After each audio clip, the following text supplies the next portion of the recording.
My sister illegally rented out my apartment to her friends who trashed it while I was abroad. I evicted them and took legal action. Hey guys, I have a story that happened to me lately. It's one of those moments where you think you're just being a good sibling, doing something nice for family, and then it blows up in your face so badly you start questioning if you've ever made a smart decision in your life. Honestly, I'm still trying to wrap my head around everything, but here's the deal. Here's some background. I've got this small apartment in the city. Recently, I worked my ass off to save for it. Late nights at work, skipping vacations, the whole sacrifice now for something better later kind of deal. Finally owning it felt like I'd unlocked some secret level of adulthood. This place wasn't just a roof over my head. It was proof I could build something for myself. After years of living with my parents and constantly bailing my sister out of her big ideas, this apartment was supposed to be my fresh start, mine and mine alone. Now my sister, she's the opposite of me. She's younger, still living at home with our parents, and let's just say her track record with responsibility is shaky. She's always been the big ideas, no follow-through type. Growing up, she was the one who convinced me to join her schemes like selling lemonade on a day it rained or trying to train our dog to skateboard. I'd usually clean up after her messes, and somehow she'd always charm her way out of trouble. And it wasn't just childhood stuff. I still remember the time in high school when she borrowed my car to impress her friends. She came back hours later with a dented bumper and the gas light blinking. I was furious, but she just laughed and said, "Chill, it's not a big deal." My parents made her apologize, but nothing ever came of it. I ended up paying for the repairs myself. Back then, I let it slide because she was my little sister, but her last incident was on a whole different level. A few months ago, she started dropping hints about how cool my place was and how she'd love to hang out there. At first, I thought she was just being complimentary, but then she outright asked if she could use it sometimes to hang out with her friends. "It's so close to everything," she said. "It'd be perfect for a weekend chill spot." Now, I don't know if it was my guilt from being the successful sibling or just my stupid trust in family, but I said yes. The rules were simple. No strangers, no parties, and keep it clean. She promised she'd respect the place and even called me the best ever. Anyway, fast forward to when I got a short-term gig teaching overseas for 2 months. Before I left, I told her she could stay over occasionally if she needed a break from home. Same rules applied. No strangers, no mess. She agreed with a smile. My parents even chimed in with their usual. "She looks up to you so much. It's good you're helping her." Well, I got back a couple of days ago, and honestly, the nightmare started before I even got inside. The door wasn't locked. It wasn't even closed properly. It was slightly ajar, just enough to make my stomach drop. My first thought was, did someone break in? My heart was already racing as I pushed it open, and I can't even describe the smell. You know that rank combination of stale cigarettes, greasy old pizza, and just pure filth? That's what smacked me in the face. For a second, I just stood there in shock, trying to process it. I wasn't prepared for what I was about to see. My living room looked like it had hosted a week-long frat party, and no one bothered to clean up. Trash was everywhere. And I mean everywhere. Empty pizza boxes were stacked up like some kind of trophy corner. Fast food wrappers and crumpled-up napkins littered my coffee table. There were random socks, actual dirty socks, just lying around on the floor like decoration.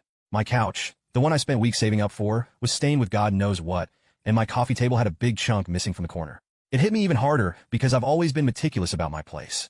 I used to keep it spotless, vacuumed floors, dusted shelves, the works. It wasn't just clean, it smelled good too. I liked coming home to the subtle scent of lavender from the diffuser I kept in the corner. It was my little sanctuary, a place that reflected the effort and care I put into my life. And now, standing there, looking at the mess and breathing in the stench, it felt like all of that effort had been spat on. It wasn't just a mess. It was a complete violation of everything I had worked so hard to create. And then someone said, "Hey man, who are you? And what are you doing in here?" I turned and there was some random dude sitting on my couch in my apartment looking at me like I was the intruder. Behind him, a girl was lying down, scrolling on her phone like this was just another day. "Who am I?" I snapped. "Who are you?" The guy blinked like I was speaking a foreign language. "We rented this place from your sister," he said, all casual, like this was the most normal thing in the world. I felt like my brain short-circuited. "You rented it?" I asked, my voice getting louder. "From my sister? This is my apartment." The girl finally looked up from her phone. "Yeah, we paid rent to her. It's our place now." At this point, I didn't even know how to react. My sister rented out my apartment to strangers without even telling me. I told them they needed to leave immediately, but the guy just shrugged and said, "We paid for the month. We're not going anywhere. We have a right to stay." "Oh, hell no," I told them. I said I was calling the cops if they didn't pack their stuff and get out. The girl rolled her eyes but started gathering her things. The guy muttered something about scammy landlords as they left, which almost made me lose it. Once they were gone, I finally had a moment to take it all in. My home, my safe space, was completely trashed, and the fact that my own sister was behind it, it felt like a betrayal I couldn't even wrap my head around. I started doing a quick inventory. My TV had a crack in the corner, a lamp was missing its shade, and random knickknacks I'd collected over the years were either gone or broken. The kitchen wasn't any better. There were dirty dishes piled up in the sink, and my fridge was practically empty except for a couple of expired condiments. I called my parents, and my dad came over right away. He's not the type to get angry easily, but when he saw the state of the apartment, he was livid. "How could your sister do this?" he kept saying, pacing around the living room. My mom showed up too, and she just looked horrified. This isn't like her, she said. But I wasn't so sure. When I finally called my sister, she answered like nothing was wrong. Oh hey, you're back. How was the trip? I didn't even let her finish. What did you do to my apartment? I demanded. She paused for maybe half a second before saying, oh, don't freak out. I was going to clean up before you got back. What do you mean, clean up? Strangers were living here. My stuff is ruined. Relax, she said in that breezy tone she always uses when she's trying to downplay something. It's not a big deal. They paid me to stay there. It's not like they were here for free. I couldn't process the audacity. She didn't just let her friends crash at my place. She rented it out. She made money off my apartment without even asking me. I told her to come over that night to explain herself. In the meantime, I started taking pictures of everything. The mess, the damage, the missing items. I didn't know what I was going to do yet, but I knew one thing. This wasn't going to be brushed off as a small mistake. She showed up that night. Not with an apology, not with any hint of regret, but with this ridiculous oops, my bad vibe. Like she was a kid who forgot to put the milk back in the fridge. She walked in, glanced around, and wrinkled her nose like the mess offended her. Wow, she said, tossing her bag onto my already trashed coffee table. They really didn't clean up? Huh. I stared at her, waiting for some kind of acknowledgement that she'd royally screwed me over. When none came, I said, this is your mess. How dare you rent my apartment out without even asking me? What were you thinking? She shrugged. It wasn't a big deal, she said, sitting down on the very couch that now smelled like it had been marinated in grease and despair. I mean, they were just crashing here for a bit, and I needed the extra money. What are you talking about? I paused, trying to collect myself. Well, excuse me for not turning my apartment into your personal ATM. You didn't even ask. She rolled her eyes, which honestly just about sent me through the roof. You were gone for 2 months, she said, as if that explained anything. You weren't even using it. It's not like it hurt anyone. I pointed to the cracked TV, the stained couch, and the general disaster that was my living room. Not hurting anyone? Look at this place. My stuff is ruined. You let random strangers trash my home, and you think it's no big deal. That's when my dad, who'd been sitting quietly at the dining table watching us fight. Well, quietly for him. He'd been muttering under his breath the whole time. Finally spoke up. This is not okay, and you know it, he said. You had no right to do this. It's illegal, and it's disrespectful to your sister. My sister actually had the audacity to laugh. Illegal? Come on, Dad. It's not like I broke into his place. I had a key I gave you to visit, not to rent out my apartment to strangers, I shot back. You didn't just cross a line. You bulldozed over it, reversed, and went over it again for good measure. She sighed like we were wasting her time. Okay, fine, she said. They trashed the place. I'll clean it. What's your problem? I couldn't believe her. Are you actually this stupid? Cleaning up isn't going to magically fix my broken TV or replace the stuff that's missing. She scoffed. Oh my God, chill out. It's just stuff. You're so dramatic. That's when my mom, who'd been sitting there stewing, finally cut in. Wait, missing? What's missing? Some electronics, I said, gesturing toward where my speaker used to sit. A lamp. A couple personal things. I haven't even been able to go through everything yet. My sister waved it off. Oh, come on. You probably just misplaced stuff before you left. It's not like anyone stole anything. I couldn't believe what I was hearing. How would you even know? You weren't here. You rented the place out to strangers and turned your back, as if it's your own place to do what you want. They could have taken anything they wanted. My dad's face was getting redder by the second. You took money from these people? He asked, his voice tight. Yeah, she said like it was obvious. I mean, they didn't stay for free. How much, he asked. She hesitated, then mumbled a number that was so embarrassingly low it almost made me laugh. You rented out my entire apartment for that? I said. You didn't even cover a fraction of the damage they did. I needed the money, she said again, like that justified everything. For what? I demanded. What was so important that you thought you could just sell my apartment behind my back? She looked away, muttering something about bills and stuff, which I didn't buy for a second. Knowing her, it probably went to take out in a shopping spree. At that point, my dad lost it. He slammed his hand on the table, making everyone jump. You're going to pay for this, he said, pointing at her. All of it, the damages, the missing items, every single thing you owe your sister. Her jaw dropped. I don't have that kind of money, she said with an attitude. Then you'd better figure it out, he snapped. What do you expect me to do? Pull it out of thin air, she shot back, her tone getting defensive. I expect you to take responsibility for your actions, he said firmly. Responsibility? You're acting like I robbed a bank. It's just an apartment. It's my apartment, I said, cutting her off. And you stole from me. You stole my trust, my space, and now my stuff. Don't you dare act like this is no big deal. For a moment, she looked like she was about to argue again, but instead, she said, fine, I'll figure it out, standing up. But you're making this way more dramatic than it needs to be. Oh, trust me, I said, glaring at her. We haven't even started. After her Oscar-worthy, I'll figure it out, exit. I sat there staring at the mess that was once my apartment. My dad was pacing, and my mom was sitting quietly, classic family chaos. My dad finally stopped and said, you need to do something about this now. She's not going to take it seriously unless there are actual consequences. Yeah, because she's been so big on personal accountability, I said sarcastically. I mean, why wouldn't she take responsibility after shrugging off the fact she turned my home into a dump for strangers? He ignored my sarcasm. I'm serious. If you let her get away with this, she's going to think she can do it again. I didn't need convincing. I knew she wasn't going to magically wake up the next day and decide to be a responsible human being. She'd already proven that when she acted like renting out someone else's apartment was as normal as lending a friend a pen. But still, it's not exactly easy to wrap your head around suing your own sister. I started snapping pictures of the wreckage like I was building a case file. The couch, the cracked TV, and even a random sock in the kitchen. I took a picture of that too, because at this point, why not? I wasn't leaving anything undocumented. At some point, I remembered our text and thought if she's this reckless, she probably said something stupid too. Sure enough, scrolling through, I found it, a text from her bragging about how she was making easy cash while I was gone. Easy cash. My apartment was a landfill, and she had the audacity to act like she'd pulled off a genius business deal. I mean, that couch alone was going to cost $1,200 to replace. My TV, another $500 minimum, assuming I could even find the same model. Cleaning the carpets to get rid of the smell of stale beer and cigarettes would be another $300. And that wasn't even including the missing items. I called my dad's lawyer friend after that. He ranted to him about the damages and her illegal sublet.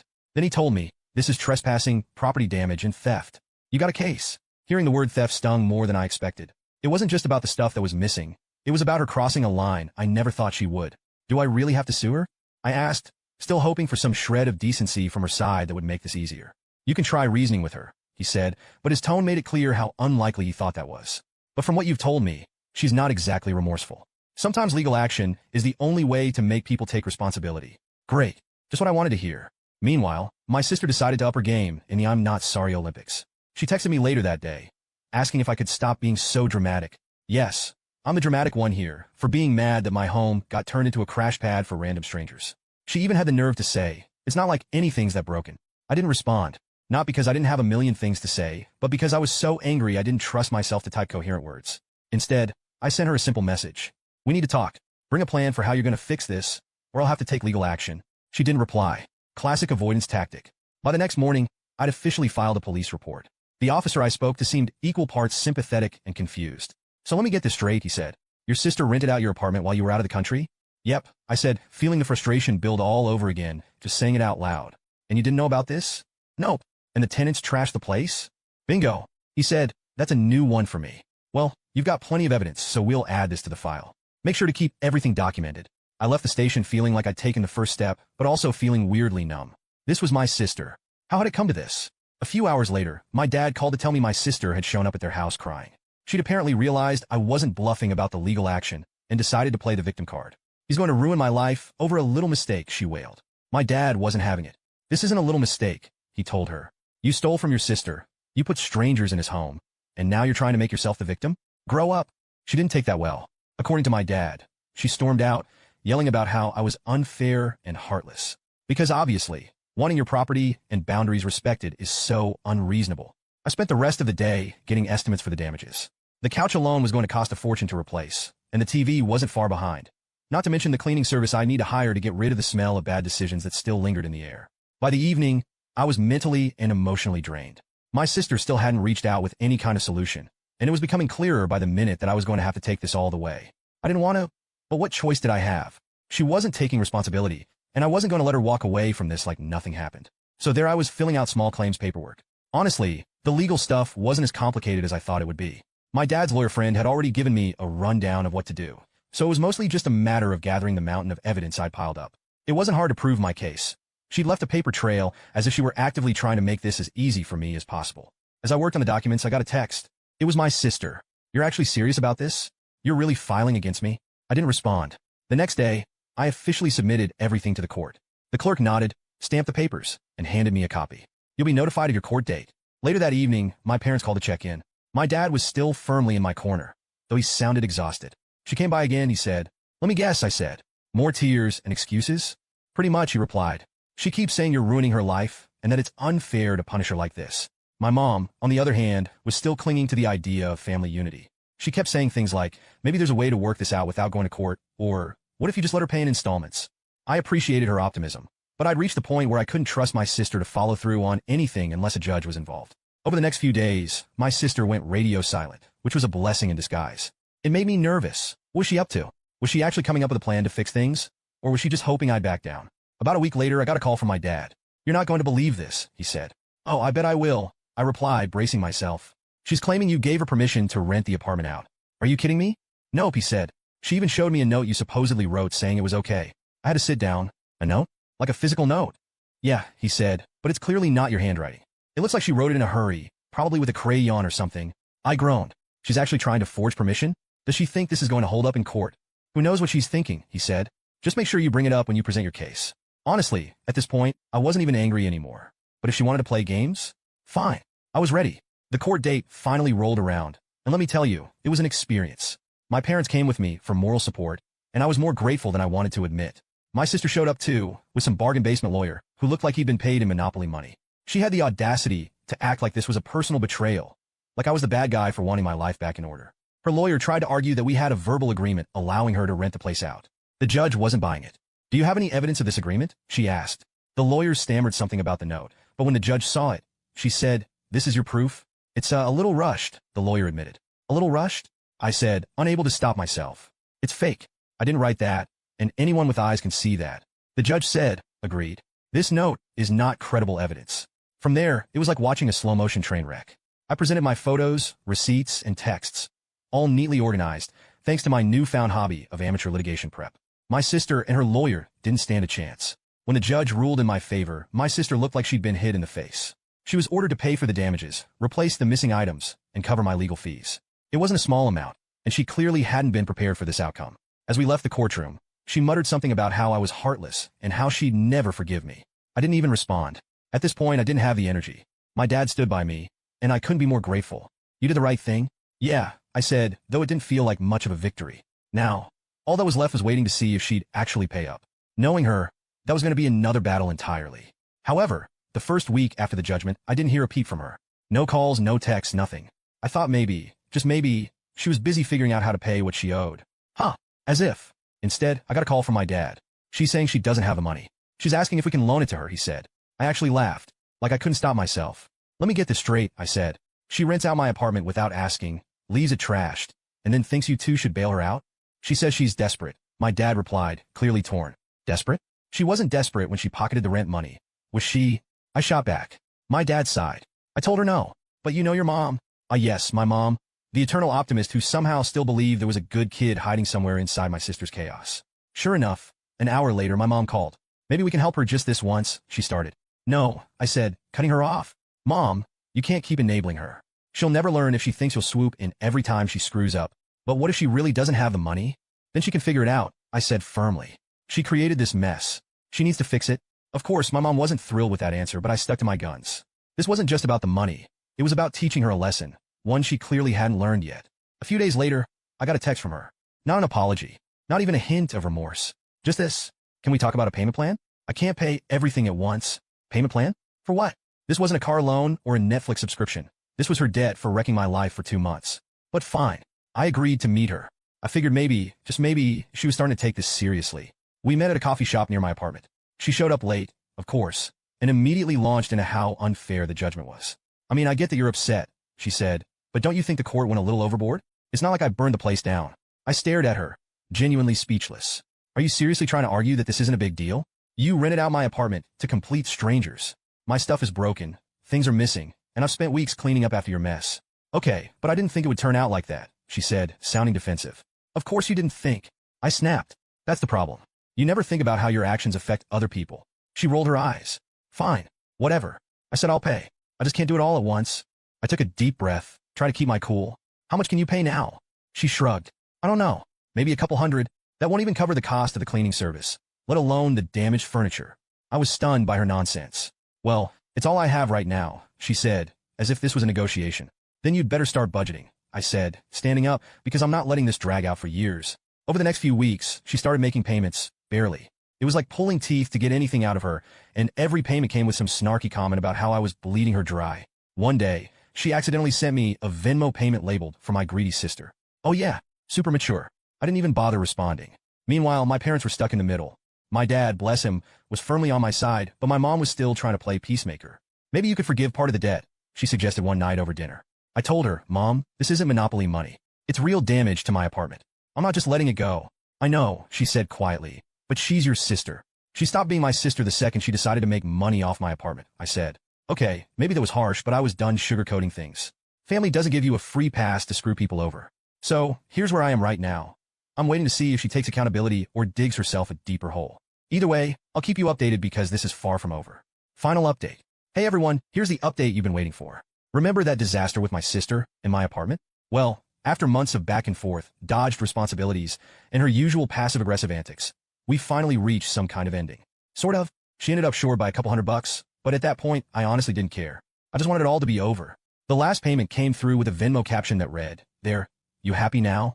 Which was so on brand for her that I almost laughed. Almost. Instead, I just marked the debt as settled and went back to focusing on getting my life back to normal. Now, here's the thing about normal. You don't just snap your fingers and go back to the way things were, especially when someone has stomped all over your trust like it's a doormat. My apartment might have been fixed, but the cracks in our relationship were another story entirely. My mom kept pushing for some kind of reconciliation, saying things like, "She's your sister and family is forever." Yeah, well, so is the trauma of walking into your home and finding strangers living there. I'd reply, which she didn't find as funny as I did. A week after her final payment, my sister sent a message. "So, are you going to unblock me now, or what?" Unblock her? As if this was some minor argument about who ate the last slice of pizza and not a months-long ordeal involving lawsuits in a wrecked apartment.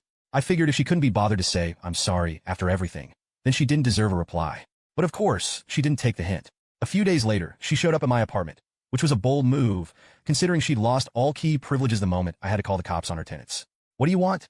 I asked, standing in the doorway like a bouncer at a club she wasn't cool enough to get into. She rolled her eyes. "I just want to talk. Can I come in?" "Not a chance," I said. "Say what you need to say from out here." She crossed her arms and let out this dramatic sigh, like I was being the unreasonable one. "Look, I know I screwed up, okay? But do you really have to keep holding it over my head? It's not like I murdered anyone." "Oh, great, the classic. It could have been worse defense." I leaned against the doorframe and said, "You didn't murder anyone, but you did steal my trust, trash my apartment, and force me to go to court to get my money back. So, yeah, I think I'm allowed to be a little annoyed." She looked embarrassed, which was honestly more satisfying than it should have been. "I already paid you back," she said, her tone defensive. "And that makes it all better?" I asked, "Do you even realize how much stress you put me through? How much time and energy I wasted cleaning up your mess?" She just said, "So, what? You're never going to forgive me?" "I don't know," I said honestly. "Forgiveness isn't a switch you can flip. It takes time, and right now, I'm not there yet." She didn't like that answer, but instead of arguing, she just muttered, "Fine, whatever," and left. After that, I didn't hear from her for a while, which was both a relief and kind of sad. Despite everything, she was still my sister, and part of me wanted to believe she'd eventually get her act together. But I wasn't holding my breath. Meanwhile, my parents kept trying to play referee. My mom suggested we all go to family counseling, which I immediately shot down. "I'm not paying a therapist to listen to her make excuses for an hour," I said. My dad, bless him, just said, "If anyone needs counseling, it's her." Life slowly started to feel normal again. I replaced the last of the damaged furniture, deep cleaned every inch of the apartment, and even redecorated a bit to make the place feel fresh. It was like hitting a reset button, not just on the apartment, but on my own peace of mind. For now, I'm just focusing on moving forward. The apartment is back to being my sanctuary. My parents have finally stopped bugging me about making amends, and my sister is keeping her distance. Maybe someday, we'll figure things out. Or maybe we won't. Either way, I've learned my lesson. Boundaries aren't just a suggestion. They're a necessity. And as for my sister, well, I hope she's learned something too. But if she hasn't, that's not my problem anymore. Thank you guys for reading.